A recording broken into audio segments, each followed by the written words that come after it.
Salut dans le beau et précieux nom de notre Seigneur et Sauveur Jésus-Christ. 3 situations où la fuite est la solution.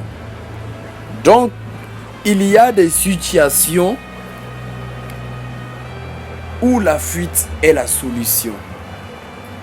La solution, c'est de fuir. Cela ne veut pas dire que tu es incapable ou tu es impeureux, mais c'est pour ton bien. Personne n'aime fuir. S'enfuir signifie admettre sa faiblesse. Nous préférons rester et combattre, mais nous ne sommes parfois obligés de reconnaître que nous ne pouvons pas gagner la bataille seuls. Tout comme il est sage de fuir une avalanche, il existe également de très fortes situations que nous devons éviter, voire même nous enfuir. 1. Échapper aux mauvais désirs. Fuis les passions de la jeunesse et recherche la justice, la foi, la charité, la paix avec ceux qui invoquent le Seigneur d'un cœur pur. 2 Timothée 2, 22.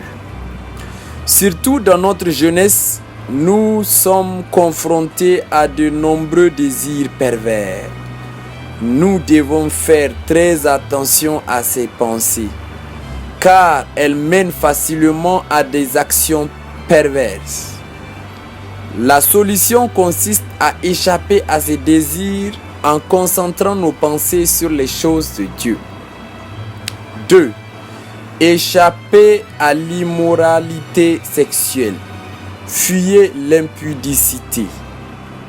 Quelques autres péchés qu'un homme commet, ces péchés est hors du corps. Mais celui qui se livre à l'impudicité pêche contre son propre corps. 1 Corinthiens le chapitre 6 verset 18. Dans ce cas, fuir n'est pas une métaphore.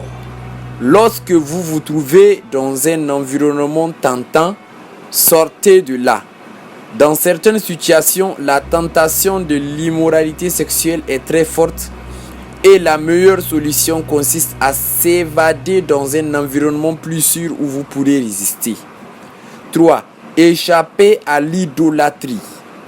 Par conséquent, mes frères bien-aimés, fuyez l'idolâtrie.